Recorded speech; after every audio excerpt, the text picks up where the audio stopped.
Welcome to the Nevis Newscast for Wednesday, January 15th, 2020. I'm Donis Wilkinson Keynes.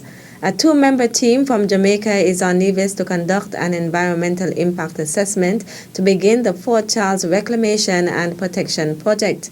A representative of Smith Warner International, a Jamaican-based coastal and environmental engineering firm, which won the bid to provide technical support for the project, and a representative from their associates Environmental Solutions are spending 3 days on the data-finding mission. Timothy Thwaites of Smith Warner International spoke of the importance of his visit at this stage of the project. As a part of this initial phase of the process, my role is to collect physical data, measurements of the current situation on ground upon which all the engineering solutions will be based. And so it's a fundamental beginning step, initial step, to get a grasp visually and measurement-wise what we have on the ground so that appropriate, well-guided solutions can be formulated thereafter. And so that's my main purpose here this week, and we thank you for the welcome, and we look forward to a successful data collection exercise on my part. Anne-Marie Goldburn, Senior Environmental Analyst for Environmental Solutions, spoke of the significance of her company's role. And from Environmental Solutions, our role is to collect environmental data from the site as well as through stakeholder consultations, both with the relevant government bodies here in Nevis as well as the local stakeholders on the ground, the people living nearby, the fisher folk, and all who are users of the site, so that everything can be all integrated into the environmental impact assessment, and we ensure that we cover all the elements of the environment, social, ecological, and the physical. Fort Charles, a historical site on Nevis and its environs, have been severely eroded over time by the rise in sea level, a likely consequence of global climate change.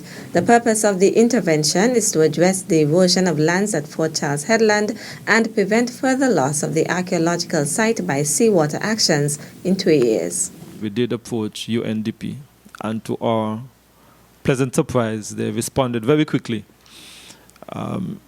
It did not take the usual length of time, and we are indeed happy that UNDP would have responded that quickly. The aim is to try and protect this very valuable piece of our Nevisian history. And the fact is that the fort is in the sea. It is falling in the sea, and if we don't do something quickly, we are going to lose it. And I feel that it was of critical importance to the island of Nevis and to the history of Nevis that we engage in this project. I am very happy that we are making this kind of step today in ensuring that we get to the goal where we want to get, in ensuring that we protect this valuable piece of our treasure. Minister of Physical Planning and Environment, the Honorable Spencer Brand, along with Permanent Secretary Dr. Ernest Stapleton, Principal Assistant Secretary Denzel Stanley, and Project Coordinator Lilith Richards of the NIA's Project Management Unit, met with the consultants on Tuesday, January 14th. Today, Wednesday, January 15th, the ministry also facilitated a public consultation with the residents of Bath Village and other stakeholders to discuss the Fort Charles Reclamation and Protection Project. In more local news, I don't want the police to get to a sense to say, well, okay, violent crime is down, the public furor is over, and therefore we can sit back. Premier of Nevis, the Honorable Mark Brantley, has admonished the officers of the Royal St. Christopher and Nevis Police Force to be consistent in their enforcement of the law. He was at the time delivering remarks as the minister responsible for security in Nevis. What I think had happened over the years is because of the preoccupation, naturally so, with violent crime. I find that a lot of other little things perhaps started to become normal. People loitering, people swearing in the public, people acting in antisocial manner in public. I know there's a pet peeve of mine I raise with the superintendent every chance I get, of people in the squares in Nevis, desecrating the squares. The reality, the public squares that is, the reality is that all of these are matters. Littering, All of them are relevant matters. Premier Brantley reminded the officers that all aspects of crime should be addressed by the police. Superintendent David, he must have been reading my mind, because I'm happy he mentioned traffic. Because I don't believe as Premier of Nevis I get as much abuse as I do over some of the violations of our traffic laws, particularly these trucks. These trucks, which clearly are an investment by their owners, can also provide a very intimidating situation on our roads. When they're driven too quickly, they're uncovered, they're coming down the hills, they're making as much noise as they can possibly make. And I believe that I agree with him when he said that traffic will have to be stepped up in this year to ensure that those types of offenses are reduced. It's no use you go out today, give people tickets for tint and all the things you do, and then next month and the month after and the month after that, because as human beings we slip back into behavior that might not be the best behavior. So I'm to exhorting the police and the traffic department more specifically to do as much as you can. Premier and the Minister responsible for security in Nevis, the Honorable Mark Brantley. The Ministry of Agriculture will host Agenda 2020, its second annual consultation on the state of agriculture on Nevis at the Nevis Performing Arts Center on Monday, January 20th. Permanent Secretary in the Ministry of Agriculture is Huey Sargent. This year the theme is Connecting to Sustained Productivity through Communication and Responsibility. At the Department and Ministry of Agriculture, we realize that we've not been communicating as we should to farmers and other industry stakeholders.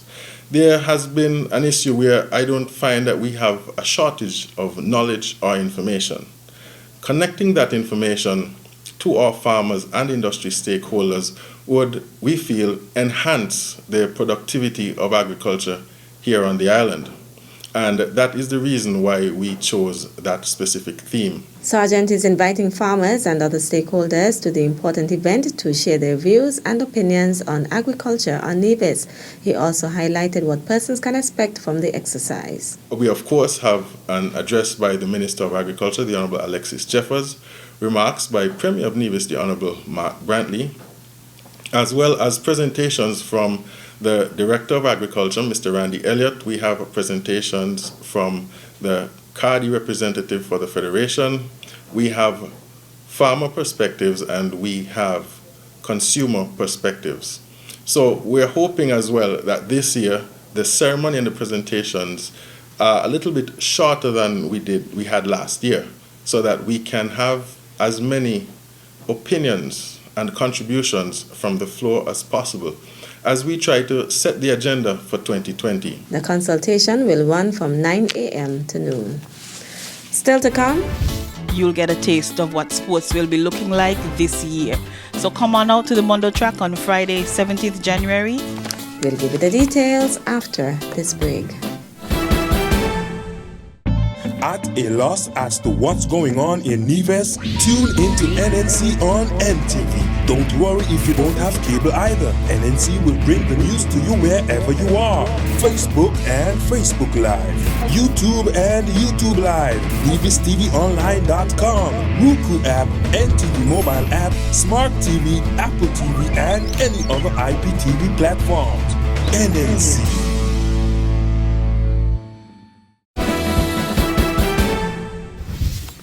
Welcome back. The Eastern Caribbean Supreme Court ECSC made history on Monday, January 13th, with the ceremonial opening of the new law year 2020 in January. The new law year traditionally opened in September with special sittings in the 9 member states and the territories of the OECS. The court year previously ran from September to July.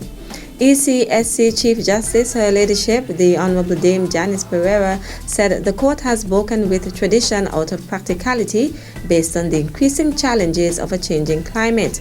While addressing government officials and members of the legal fraternity at the court in Antigua and Barbuda, as well as those in other OECS member states and territories who joined via video conference, the Chief Justice reflected on weather-related challenges faced over the past 3 years. She explained that in September 2017, Hurricane Irma devastated Antigua's sister island of Barbuda and the territories of Anguilla and the Virgin Islands. 2 weeks later, Hurricane Maria ravaged the Commonwealth of Dominica, forcing the cancellation of the ceremonial opening of the law year. Then in September 2018, the threat of Tropical Storm Isaac impacted plans for the 15th Regional Law Conference that was held in St. Kitts. Honorable Pereira added that the only noticeable change to the court's schedule is the new date of the ceremonial opening. The law year now runs from January to December. The theme for the opening of the 2020 law year was A New Era for the ECSC, the Road to Achieving Court Excellence. All of Nevis is being invited to celebrate the 12th anniversary of the Elizabeth Pemberton Primary School, EPPS, by supporting the school's second annual Relay Festival on Friday, January 17th. Athletes from schools across the island will participate in the highly anticipated event set for 1 p.m. at the Nevis Athletics Stadium. Event then will be 4x2, 4x150, medley, 4x4, and 4x1. The meet, which will kick off the athletics season in Nevis, will feature athletes from Charlestown Primary, Ivor Walters Primary, Joycelyn Lywood Primary, Maud Cross Preparatory, St. James's Primary, St. Thomas's Primary, BOJN Primary, and host Elizabeth Pemberton Primary School. We wanted to just have all relays. And to me, the term relays and so on, you think about teamwork and coming together and getting one job done as a group. So we want to instill the values of teamwork with the different students on the island. Also, it's a child-friendly event, as Ms. Sadler said, so we don't want the stigma of a competition to be attached to it. The children have enough of that during the inter-primary time. So this right now is, come together, let's make friends, let's run, let's have fun. Although you'll still see a bit of a glimpse of what April 1st will bring to us. It's going to be a good time. You'll get to see your children on display. So come on out in your colors. Each school is going to be wearing their school color. As we said, it's not a competition, but you'll get a taste of what sports will be looking like this year. So come on out to the Mondo Track on Friday, 17th January, as we celebrate teamwork and the school's 12th anniversary. A number of entities are partnering with the school to make the event a success. A1 Farms, it's the merging of A1 Office Technology and Mr. Trust's farming business. So they are our sponsors. They would have sponsored the medals that all of the participants are receiving. We are not giving a first, second, and third medal. Everybody who participates will receive a medal. Everybody put out an effort, so they deserve to be rewarded as such. A1 Farms is our main sponsor in terms of a monetary donation, but of course we can't do it alone. We have the support of the education department and other departments within the government, social development. They're assisting us as well with the logistics of it. That the sports department, Mr. Claxton and his team, they too will be assisting us in getting the event on the go. The admission fee for the EPPS Relay Festival is $5.